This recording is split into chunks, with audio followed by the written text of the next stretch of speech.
오늘은 바울이 초신자에게 기도 부탁하다라는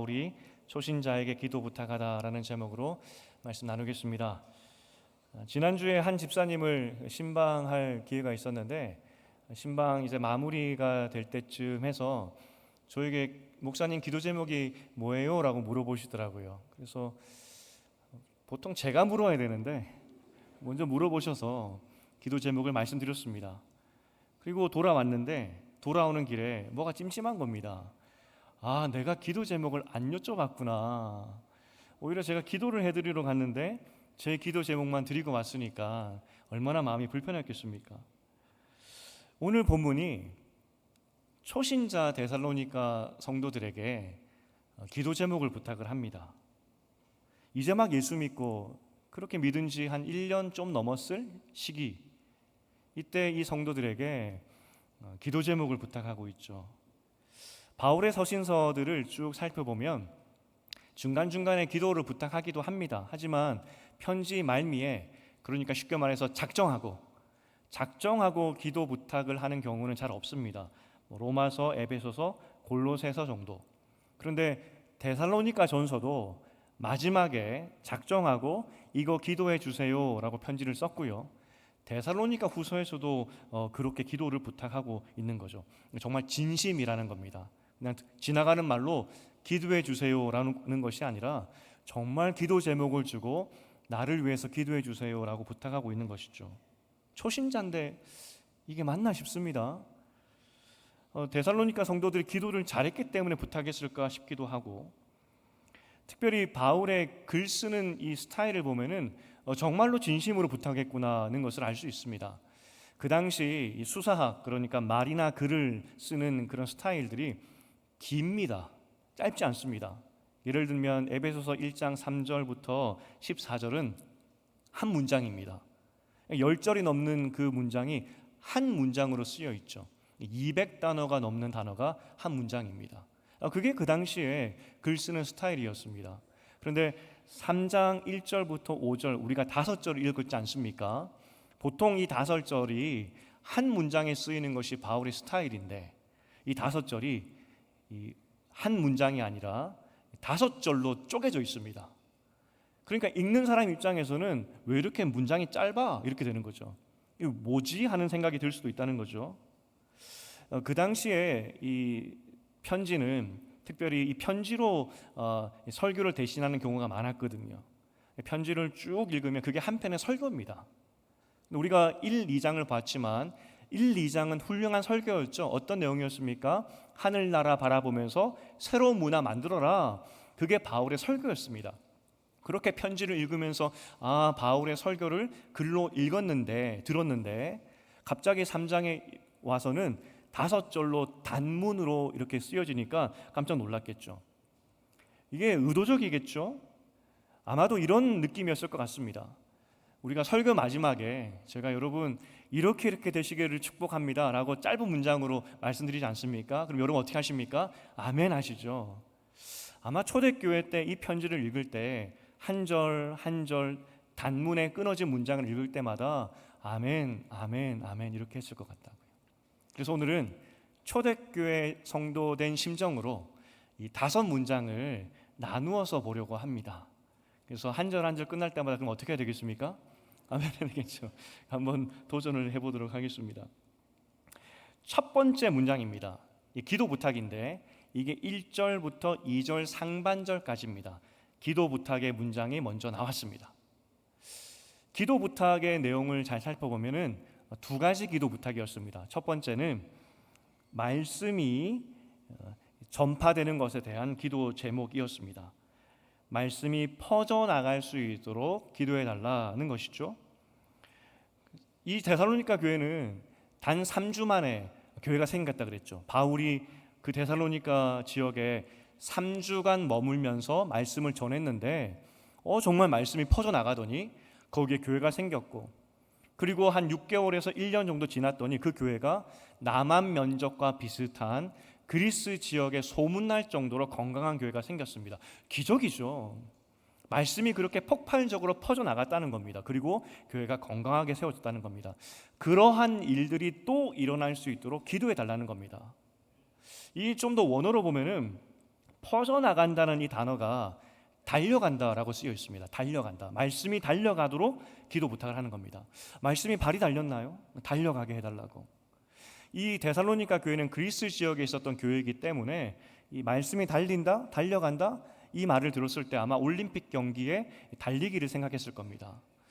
그 달리기 선수가 온 힘을 다하여서 정말 전심전력하듯이 이 말씀이 달려가기를 기도 부탁하는 거구나라고 생각했겠죠. 근데 정말 말씀이 달렸습니다. 데살로니가 교회 성도들에게 이 말씀이 들려졌을 때 단 3주 만에 말씀이 폭발적으로 힘있게 달려가더니 거기에 교회가 생겼고 소문이 나는 교회가 되었다는 것이죠. 저는 이 첫 번째 기도 제목의 말씀을 듣고 마음이 벅찼습니다. 왜냐하면 여러분, 이 말씀이 달려가는 이 100m 선수들, 이 달리기 선수들이 전심전력하듯이 말씀이 힘있게 달려가는 그 일이 바울의 시대에만 있었을까요? 데살로니가 성도들에게만 있었을까요? 그것이 아니라 또 다른 교회에서, 또 다른 지역에서, 또 다른 시대에 이것이 가능하기 때문에 바울이 기도 제목으로 부탁하는 거 아니겠습니까? 어디에서 말씀을 전하든지 말씀이 달려갈 수 있도록 그렇게 기도해달라고 그렇게 부탁한 거 아니겠습니까? 저는 지금 이 시대에도 말씀이 달릴 수 있다고 믿습니다. 여러분 정말 믿으십니까? 말씀이 힘있게 달릴 때 단 3주 만에도 사람을 바꾸고 그리스 지역에 소문나는 교회로 만들어버릴 수 있다는 겁니다. 정말 여러분 변화를 원하신다면 우리가 구할 것이 무엇이냐? 주님, 데살로니가 교회를 이렇게 힘있게 바꿔주셨듯이 내 삶 가운데다 말씀이 달려서 힘있게 달려서 달아서 내 삶도 바꿔주시옵소서. 이것이 우리 기도의 대목이 된다는 겁니다. 제가 예배 때마다 기도의 제목, 기도의 내용들이 거의 똑같죠. 고민이 많아요. 이걸 바꿔야 되는데. 그런데 그것보다 아직까지 더 좋은 문장을 발견하지 못해서 제가 똑같이 하고 있습니다.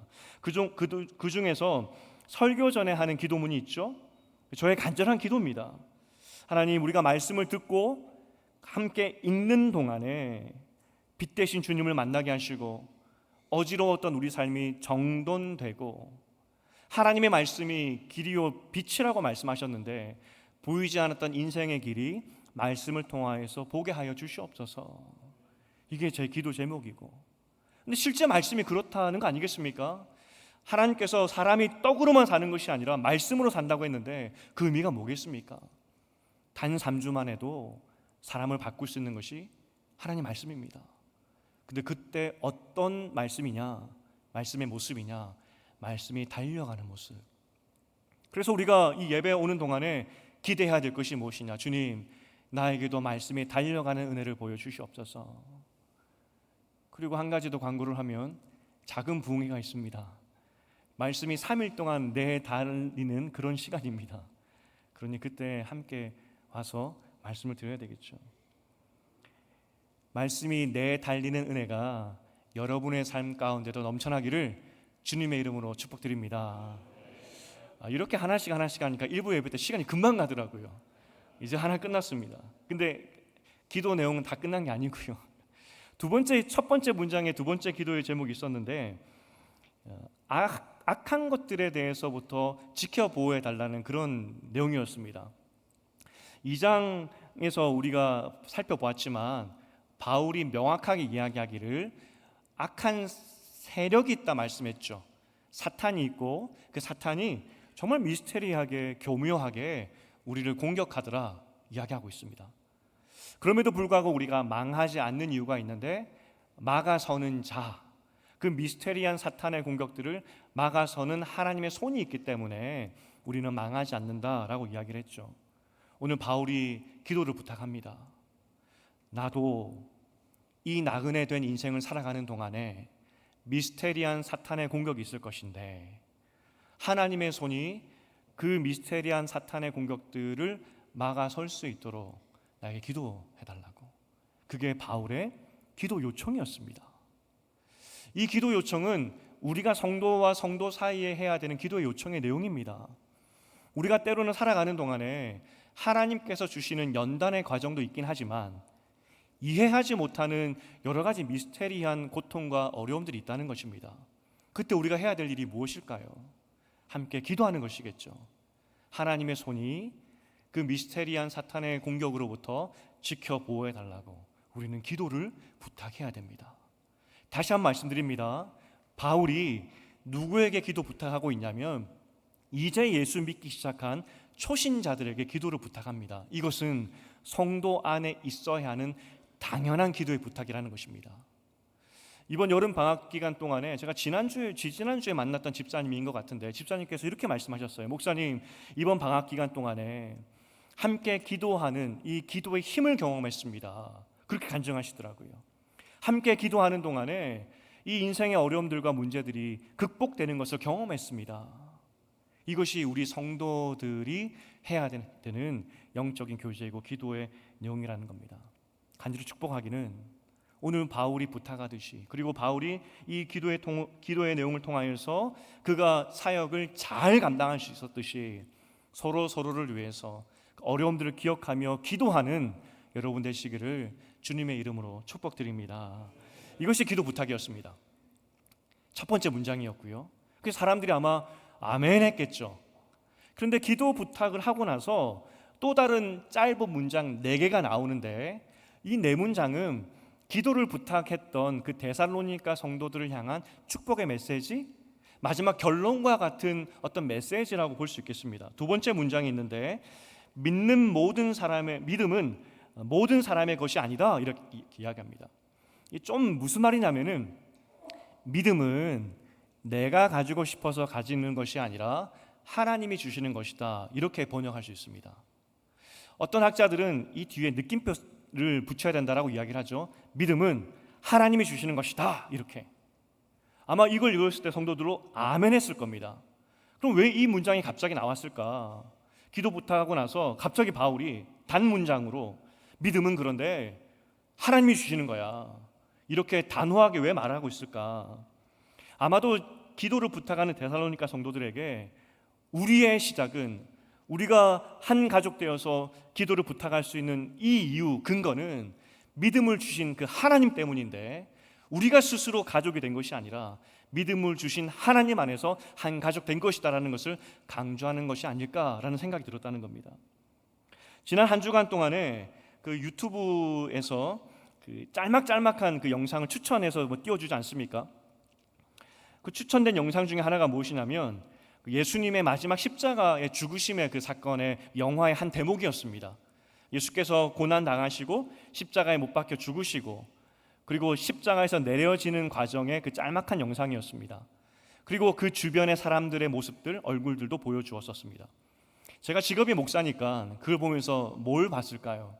딴 게 본 게 아니라 역사적 고증이 잘 되었나? 그걸 봤습니다. 주변 사람들의 모양들, 반응들, 로마 병사들의 복장, 그들이 어떻게 예수를 처형했는지, 어떻게 십자가에서 내리는지 역사적 고증이 잘 되었나 하면서 유심히 봤습니다. 그리고 맨 마지막 장면이 예수를 십자가에서 내리는 장면입니다. 예수를 십자가에서 내릴 때 예수님의 모습이 어땠을까요? 돌아가신 모습이죠. 분명히 죽었습니다. 죽은 시신을 내리는 장면이 맨 마지막 장면이었습니다.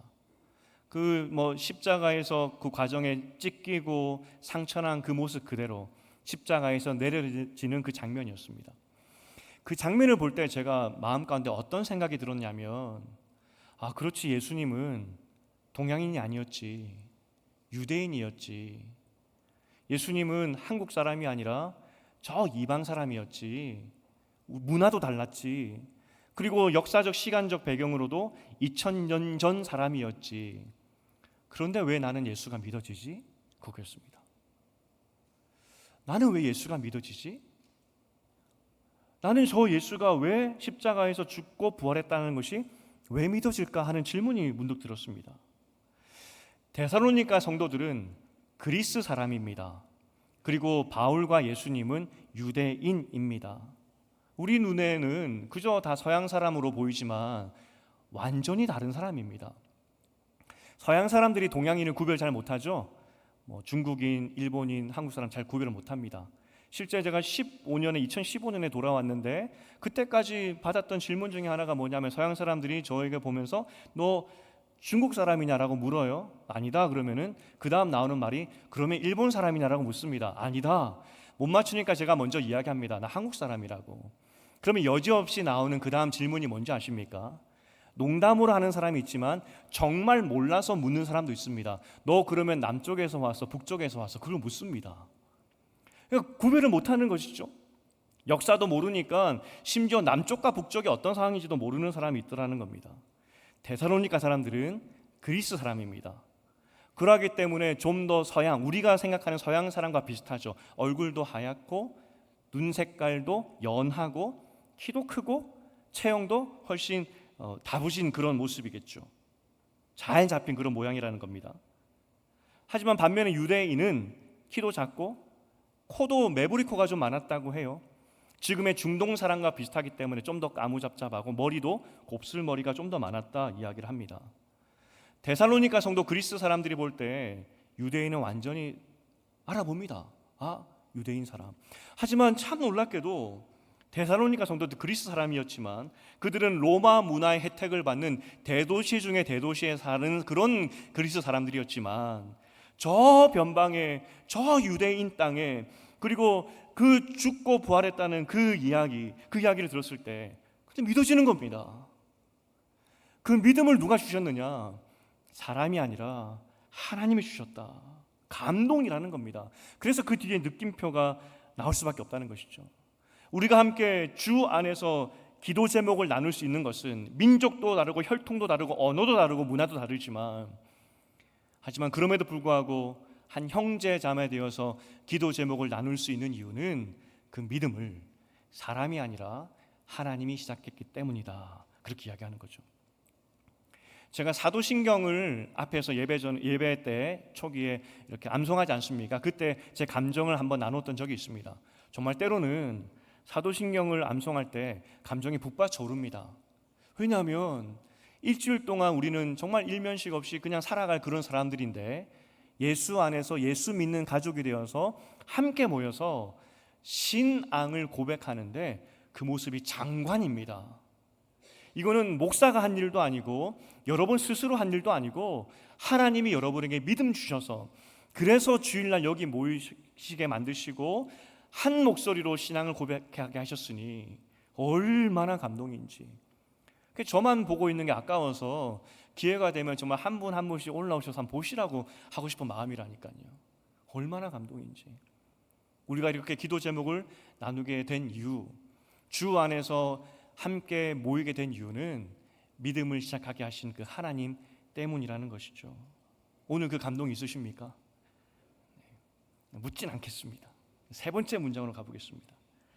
이 감동에 대해서 이야기한 후에 그리고 나서 그 교회를 향해서 축복의 메시지가 있습니다. 세 번째 문장인데 이 키워드로 요약을 하면은 지키시리라 이야기합니다.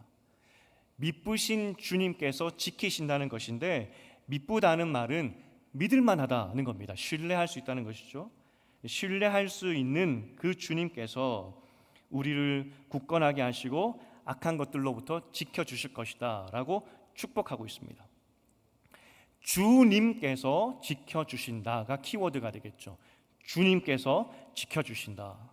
이 주님의 개념이 이제 4절과 5절부터 발전하게 되는데 오늘 키 구절입니다. 4절과 5절. 먼저 네 번째 문장입니다. 4절의 문장인데 제가 읽어드리겠습니다. 네 번째 문장. 너희에 대하여는 우리가 명한 것을 너희가 행하고 또 행할 줄을 우리가 주 안에서 확신하노니. 그 믿을 만한 주님께서 우리를 지키실 뿐만 아니라 3절에서 그리고 4절에서 그 믿을 만한 주님께서 너희를 성장시켜 주실 것을 나는 확신한다 이야기를 하고 있습니다.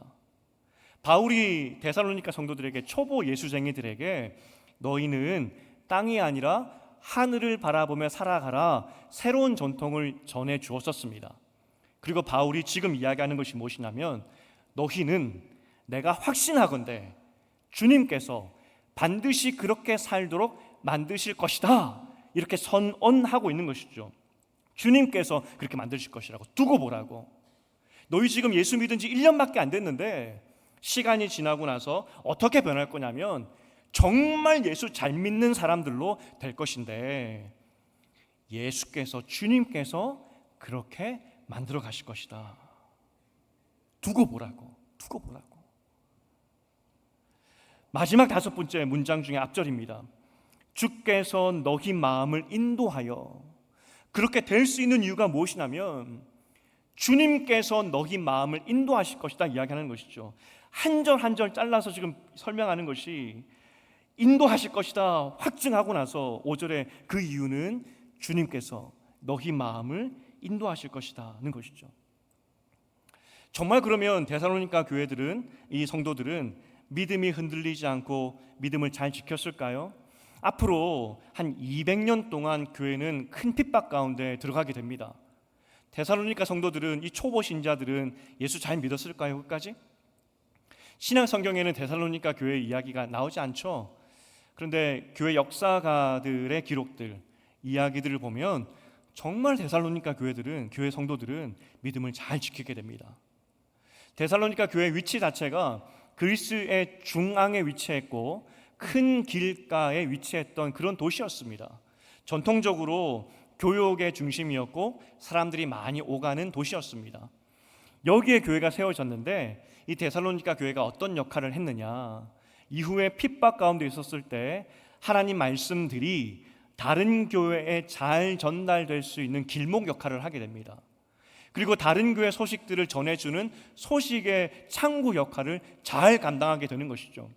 핍박이 지나고 나서도 이 초대교회 이후에도 이 교회의 든든한 버팀목이 되는 그런 사명들을 데살로니가 교회가 잘 감당했다는 것이 기독교 역사에 기록이 되어 있습니다. 정말 바울의 기도처럼 데살로니가 성도들은 든든하게 서게 된 것이죠. 누가 하셨습니까? 주께서, 주님께서. 디도서 2장 14절을 함께 읽어보겠습니다. 디도서 2장 14절 시작. 그가 우리를 대신하여 자신을 주심은 모든 불법에서 우리를 속량하시고 우리를 깨끗하게 하사 선한 일을 열심히 하는 자기 백성이 되게 하려 하심이라. 디도서에서 말씀하시는 것이 예수께서 우리를 구원하시고 깨끗하게 만드신 이유가 무엇이냐? 우리를 하나님의 일을 하는 선한 사람들로 만드시게 하기 위해서 우리를 불렀다는 겁니다. 구원이 목적이 아니라, 거기에서 멈추는 것이 아니라, 하나님께서 그 이후에 그 믿을 만한 하나님께서 우리를 하나님의 일을 하는 선한 사람들로 만들기 위해서 우리를 부르셨다는 것입니다. 이건 하나님의 자신감이죠. 내가 반드시 너희를 하나님의 일을 하는 사람으로 만들겠다. 그 주님이 누구라고요? 믿을 만한 주님이. 오늘 그 바울이 하나님의 마음으로 데살로니가 성도들을 위해서 축복하고 있는 겁니다. 하나님이 반드시 만드실 것이라고. 그리고 실제 데살로니가 교회는 그렇게 성장을 하게 됩니다. 그런데 이 말씀을 보면서 제 안에 질문들, 그리고 여러분 안에 들 질문이 이것이겠다 싶었습니다. 뭐냐면 데살로니가 교회는 그렇게 성장시켜 주셨는데, 그렇게 고난과 핍박의 시기도 이길 수 있는 믿음의 사람으로 잘 성숙시켜 주셨는데 왜 내 믿음은 성장하지 않지 하는 마음들, 왜 우리 가족 중에 누구는, 또 지인 중에 누구는 믿음이 떨어지지? 하나님께서 구원하신 목적은 그냥 구원받고 끝나는 것이 아니라 하나님의 선한 일을 하는 성숙의 자리까지 이끄시는 것이 목적이고 그렇게 하신다고 약속하셨는데 왜 나는 그런 변화가 없지? 하는 어떤 항의의 마음이 있을 수 있겠다 싶었습니다. 그럴 수 있겠다. 그런데 여러분, 성경의 인물들을 한번 잘 살펴보십시오. 오늘 편지를 쓰고 있는 천하의 바울도 처음 그의 모습은 예수를 잡아 죽였던 사람, 예수를 믿는 사람들을 잡아 죽였던 그런 사람이었습니다. 예수를 핍박했던 것이 바울의 처음 모습이었습니다. 그리고 바울과 함께 교회의 기둥이 되었던 베드로를 보십시오. 베드로는 배신자였습니다. 바울이 마지막 인생을 정리하면서 나에게 꼭 필요한 사람이 있는데 그를 데려와라 라고 부탁했을 때 그 사람이 누구냐? 마가였습니다. 마가가 그렇게 바울에게 필요한 존재였지만 마가의 첫 번째 모습, 처음 모습은, 성경에 나타났던 그 마가의 모습은 전도 여행 때 너무나 힘들어서 도망갔던 사람입니다. 그게 성경의 인물들의 모습이었죠. 구약의 인물들은 어떻습니까? 거짓말하는 인생의 야곱. 하지만 그래서 험악한 인생을 살 수밖에 없었던 야곱이었지만 결국 인생의 가장 고난과 위기의 순간에 그가 했던 것은 베델에서 단을 쌓는 야곱의 모습으로 바뀌었죠. 성경은 하나님께서 사람을 부르시고 그에게 믿음을 주시고 하나님께서 어떻게 성장시키셨는지를 보여주는 책입니다. 다른 내용이 아니라 하나님께서 어떻게 신실하게 그를 포기하지 않으시고 하나님의 사람으로 만들어 가시는지를 보여주는 것이 성경의 목적이라는 겁니다. 요즘 말로 하면, 좀 더 과격한 말로 하면, 하나님께서 한 사람을 구원하시고 목덜미를 붙잡고 때로는 멱살을 붙잡고 하나님이 원하시는 자리까지 성장시켜 가는 것이 성경의 내용이죠. 히브리서에 나오는 믿음의 장에 나오는 그 믿음의 사람들의 모습을 보십시오.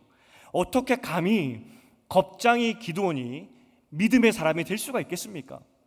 어떻게 천지분간하지 못하고 욕망대로 살았던 삼손이 믿음의 사람이 될 수 있었겠습니까?